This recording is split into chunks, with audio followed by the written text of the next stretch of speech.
I always wanted to like help people in running because it starts with like my journey. Well, it starts with my personality. I am just like a minister at heart.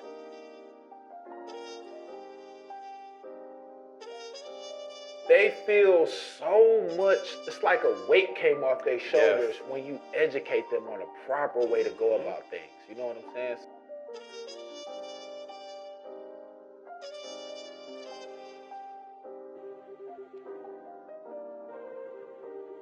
Always a pleasure chatting with you, talking with you, Joe.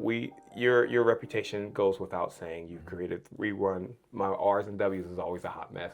Yeah. We run 313. It's a tongue twister. It's Say it fast. well, I used to go to speech therapy in elementary school for my R's and W's, so it always catches me. It was all bad. I used to get pulled out of class out of nowhere. I was the only one, and the first time it happened, I thought we were going to go. She tricked me. She had me in the room and played games, and then the second time, she leaned real close to me. She's like, "So I heard you've been having trouble with your R's and W's, and my whole world came crashing down." Is that dyslexia? Would they say would that call you dyslexic back then? I have no idea. It could have been. Because they diagnose people for anything. That's true. That's true. I have no idea. I just remember getting teased about it. But I digress. Like I said, you are truly world known for your efforts in the community, your efforts in the run space. Yeah.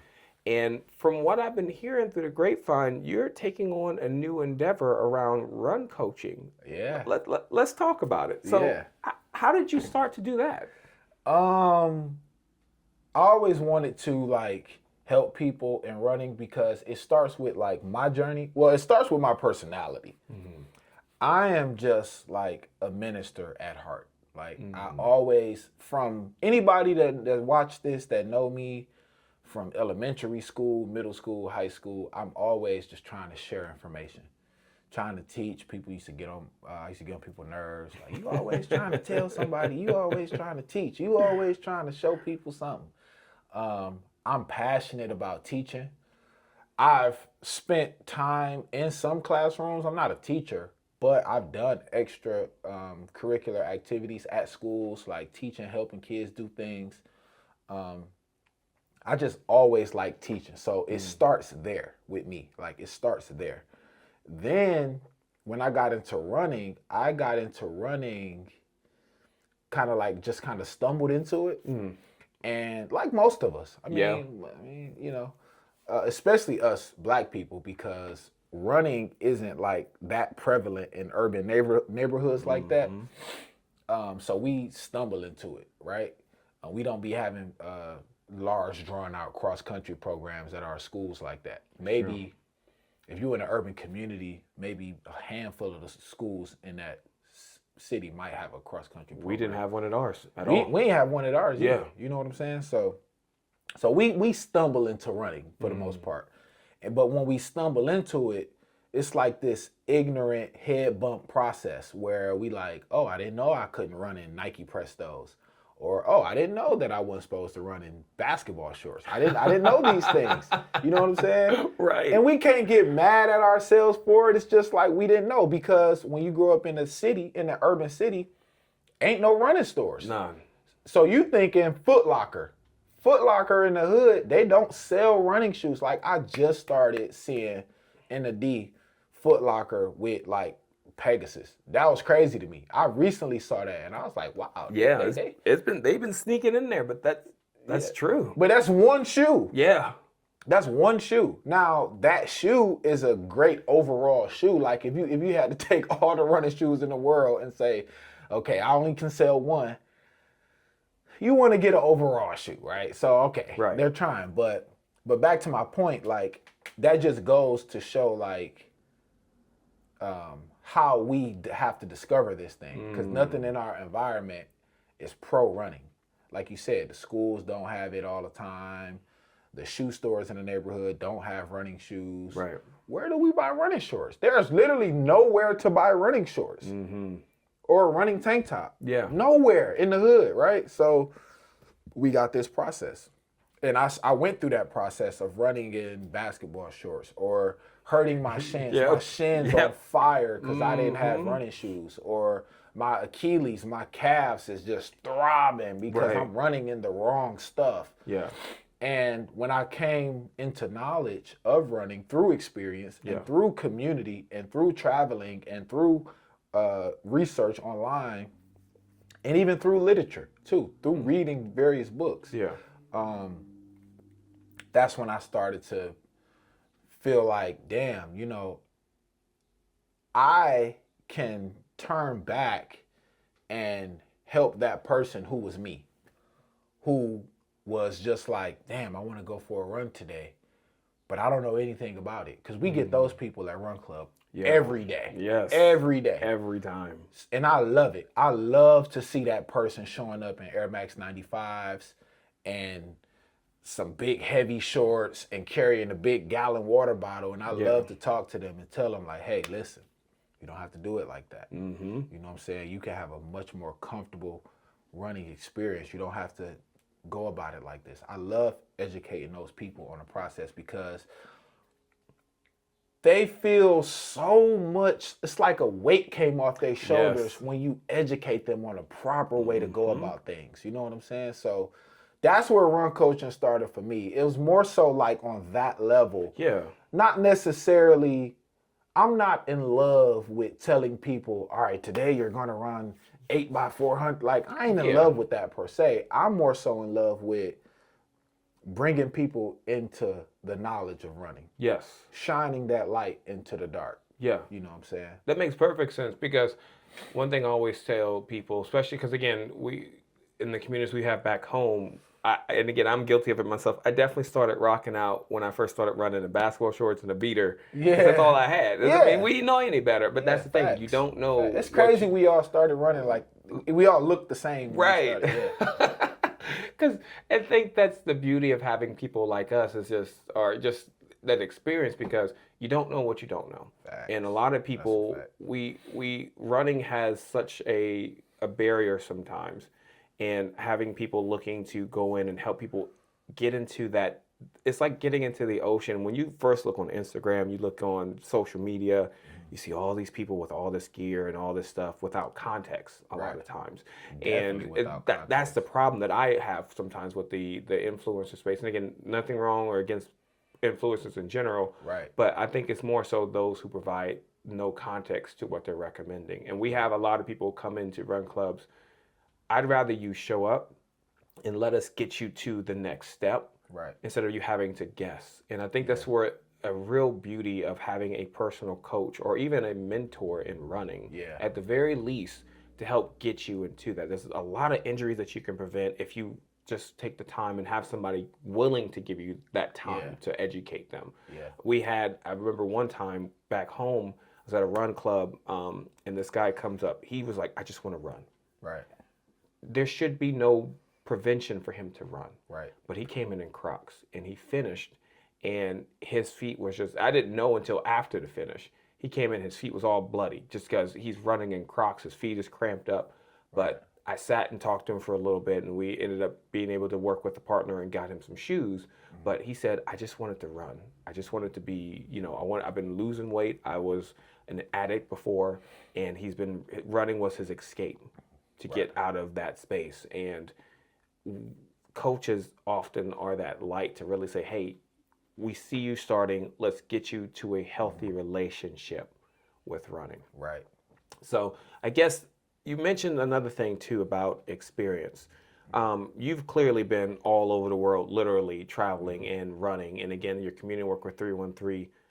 How do you take that experience and put that into the spectrum of educating others? Because it's one thing, not everybody's a good coach. I've said that before. Not everyone's really good at educating and giving that space, but you have a depth of knowledge for both running and outside of running. How do you take those skill sets you've gained over the years and apply that to the ones that come up to Run Club? Well, the first thing about the being a world traveler, taking what I learned from the world and using it. So one thing that I observed when I was in Australia recently, this has nothing to do with running, but it kind of applies. They had these laundromats over there, right? And it was like, I can't remember, but I never seen a laundromat like this in the States. I think it was like you go to a wall and you type your laundry number and you type it in and then you do something and the soap is like built in a washing machine or something like that, right? Okay. I never saw that before. I was gonna say, I don't think they always have their own soap. And so I'm like, damn, and it hit me that day because I don't like traveling with dirty laundry, right? When I'm headed back home, I wash my clothes, right? So it hit me that day. I was like, damn, like this is why I travel though. I like to see what everybody on the other side of the planet got going on because we're sometimes become a monolith. We sometimes become an echo chamber here in our box, our United States box, right? Yeah. I like to get out of that and see what everybody else is doing and see how it can inspire me and what I can bring back to my soil. So that's my approach. And I've run with run clubs in the Middle East. I've run with run clubs in Eastern Europe, Central Europe. I've run clubs in South Africa. I've run with run clubs in just about, not all continents, but most continents in the world. Yeah. And I love to just see what they're doing. And sometimes it'd be funny, like, oh, they doing the same thing we doing. Like, it's like because of the internet. Yeah, right? yeah. I always say, like, the internet is our hood. Like, we all live in the same hood. It's called the internet. Yeah. You know what I'm saying? So they come out, they got bullhorns too. Like, they come out, they telling the route too. Like, damn, we all do the same thing. You know what I'm saying? They selling merch too. But then I might learn something, like I've been a Lululemon ambassador for 5 years, going on 6. At the end of this year, it'll be 6. And I'm having conversation with the higher ups about what we can do to blow up our marathon here, our local marathon here.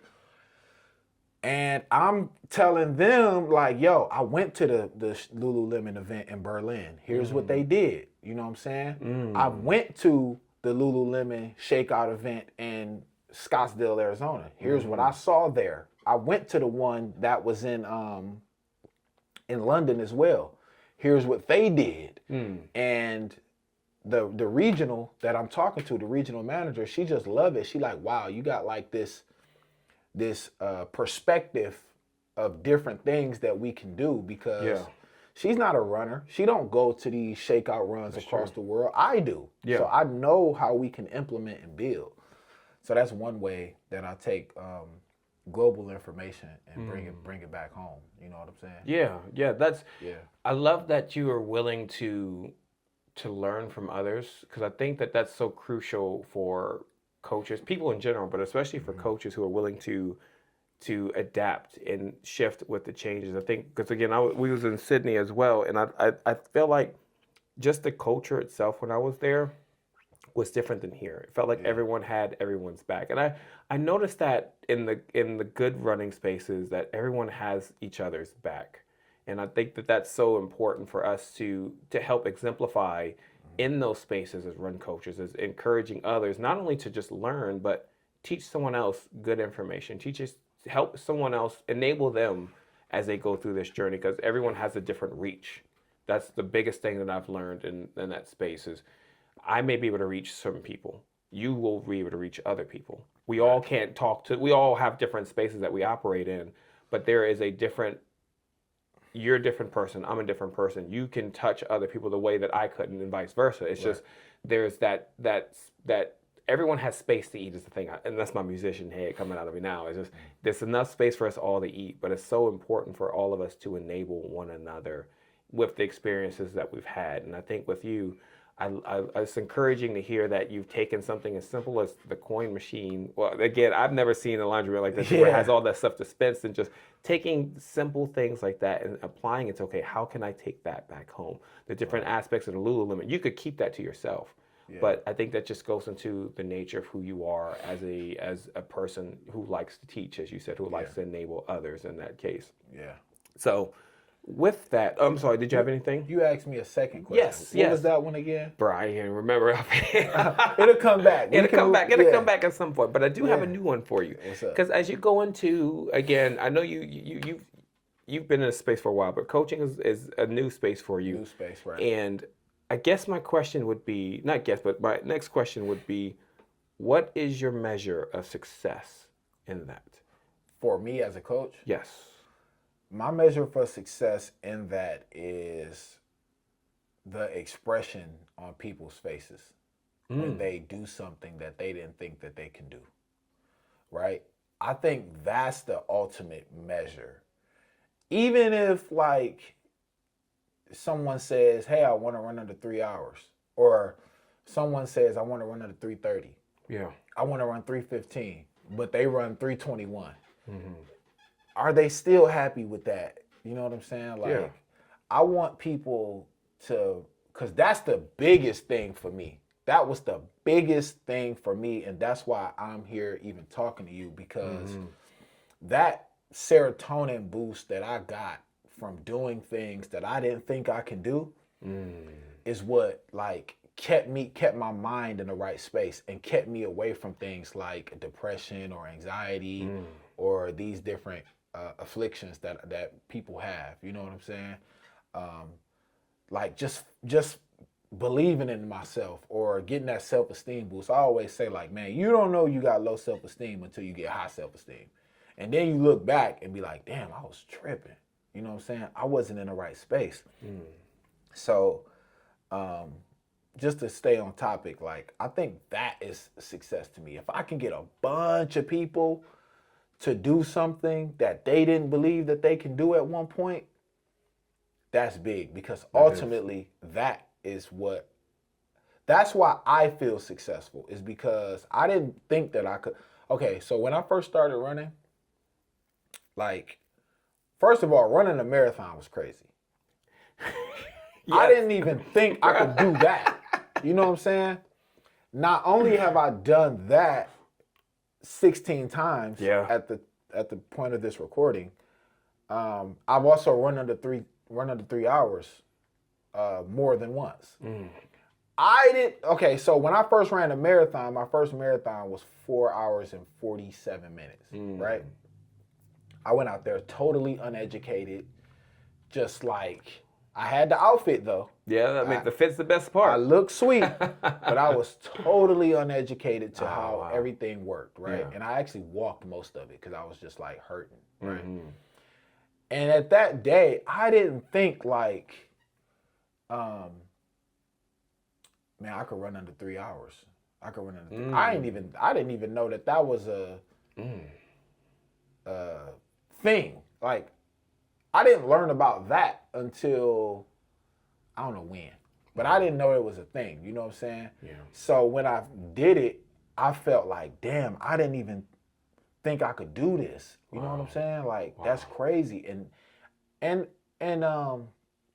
when you run under 3 hours, you don't get paid. It's not like you get paid or some money or something. Right. But I felt like I did. I felt like, wow, I have proven to myself that I can do something that I never thought was possible. Wow. And that made me feel good internally. For me, that was satisfying to me. So it's not that I want to take people and run them under 3 hours in the marathon. I mean, if they want to, they can. Yeah. They absolutely can. But I just want to say, how do you feel at the end of your run? Do you feel satisfied? Do you feel happy? And I think that is ultimately successful, what success looks like for me.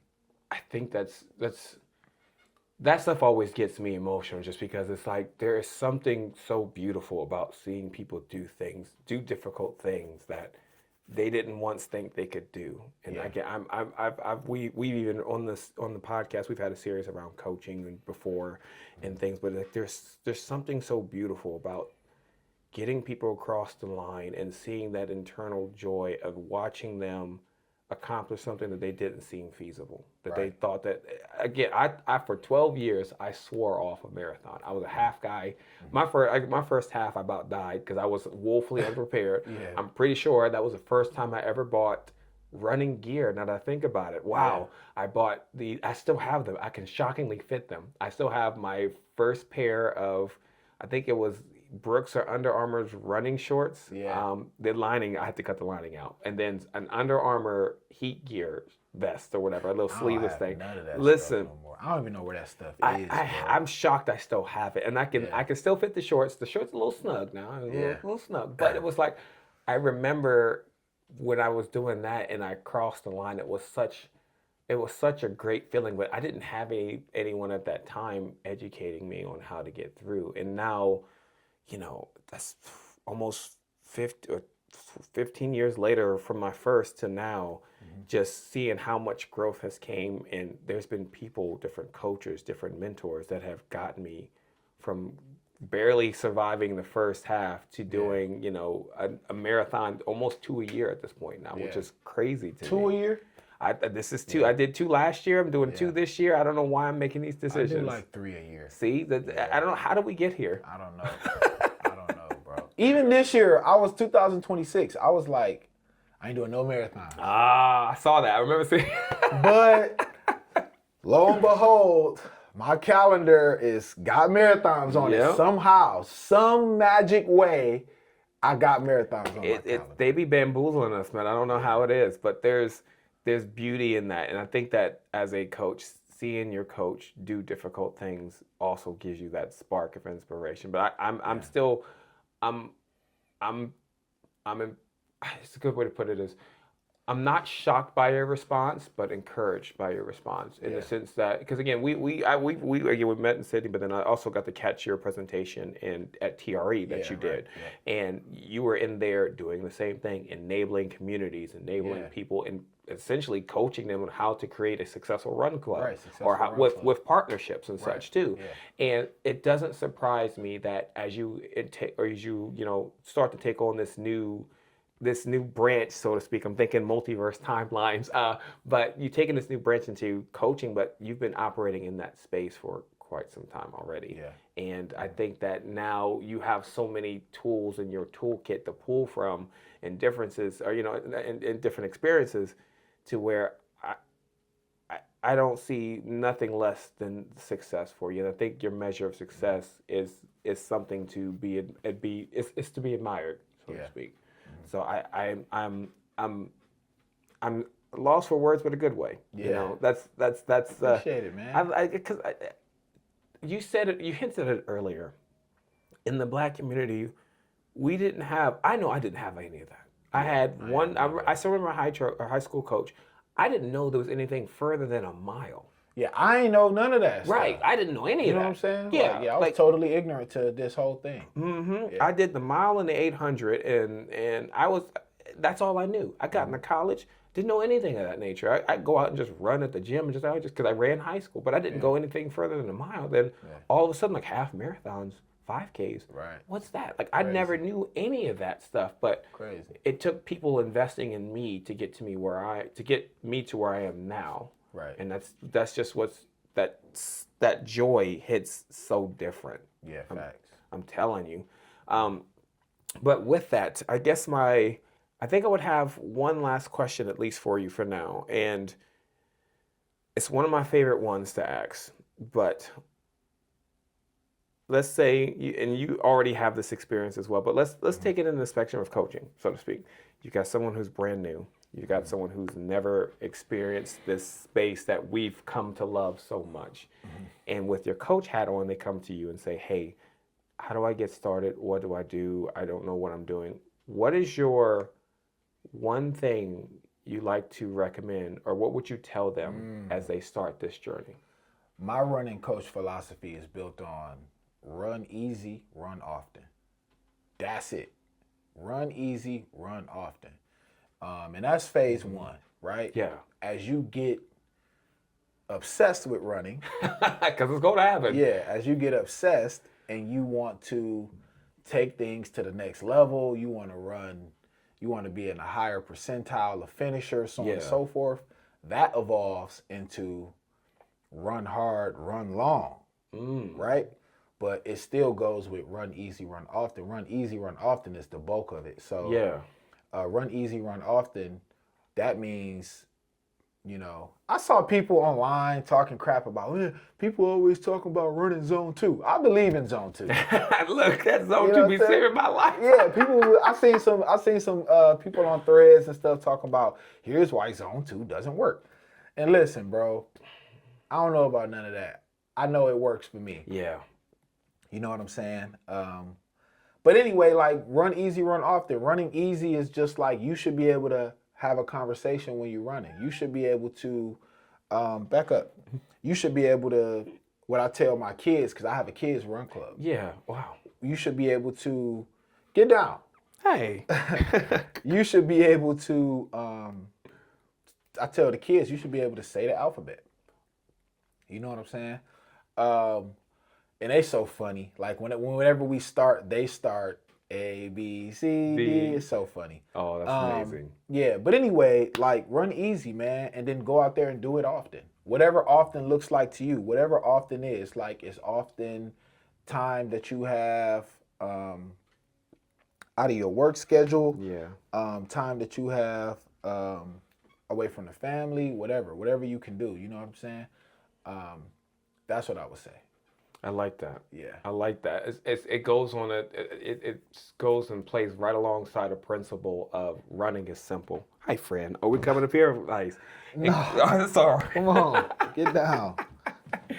But the one thing that my coach and what I remind people all the time is running is simple. Mm-hmm. The time and the moment we make it overtly complicated is when it becomes a problem. And a lot of, you hinted at, everyone's talking about zone 2, VO2 max, which is great metrics. But at the end of the day, for a lot of people that I interact with and new beginner runners, they don't know what that means. Yeah. Does that mean anything to them? Is there, I'm going to maximize my VO2. Why? What does that get to you right now? Like you just have to be, you said it, Russ, run easy, run often. And here's my thing too, not to cut you off. No, you're good.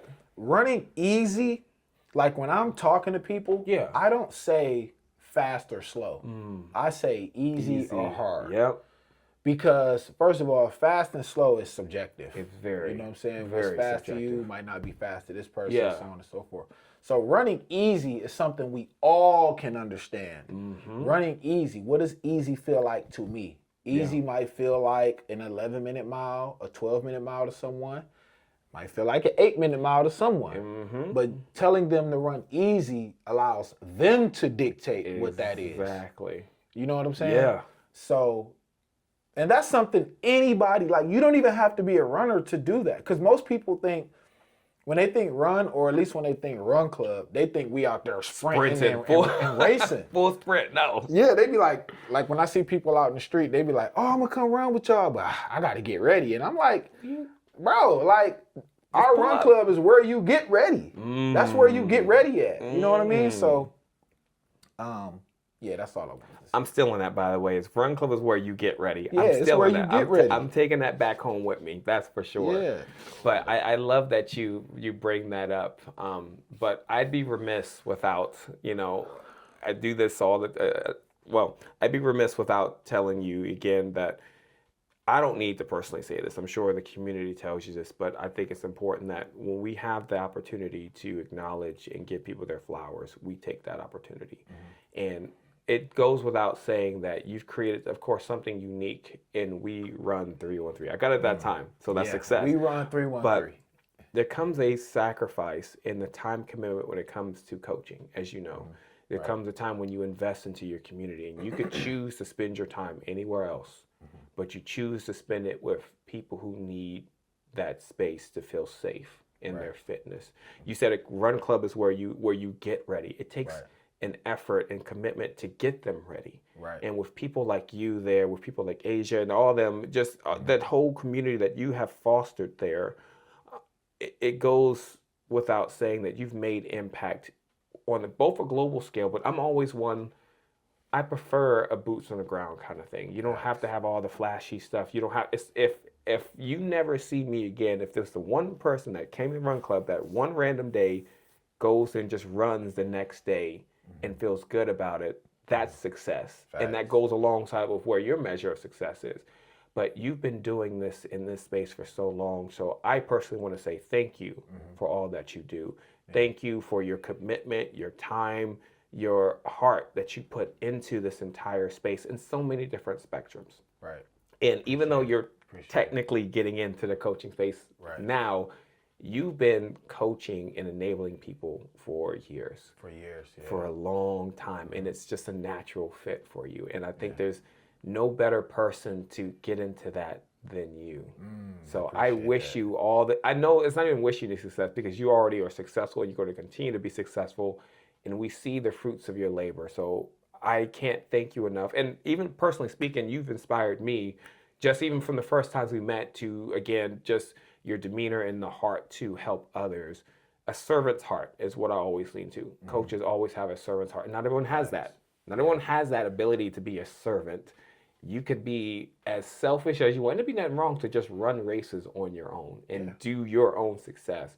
But it means so much more when you can teach someone else how to be that same level of success and greater. Right. So That's from true. the bottom of my heart, thank you for what you do. I can't thank you enough for being a light, especially in our community. Like, I would have never thought, and it's mind-blowing now. I'm telling my age now. 39 years now. It's just, I never would have thought we'd be at a place where I see Black run clubs in this success level and educating others.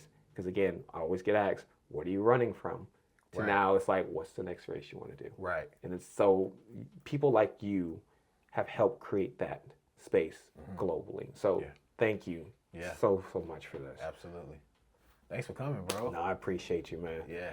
And that's, before I even cut it off, because again, we just doing, what you got any last thoughts, final thoughts? Well, people watching this, y'all can follow WeRun313. If you don't know, WeRun313, we're a social run club that connects like-minded individuals through running to build a healthier, happier community. Me and my co-founder Lance started this run club in May of 2019, and we're going into our 7th year or our 8th season this year. Our season opener is coming up. I'm not sure when this is dropping, this video is dropping, but May 5th is our season opener. We'll be giving away shoes. Wow. Every year we've done 7. This is our 7th annual shoe giveaway. Last year we gave away over 1,000 pair of running shoes, partnering with our partners Gazelle Sports and Playmakers.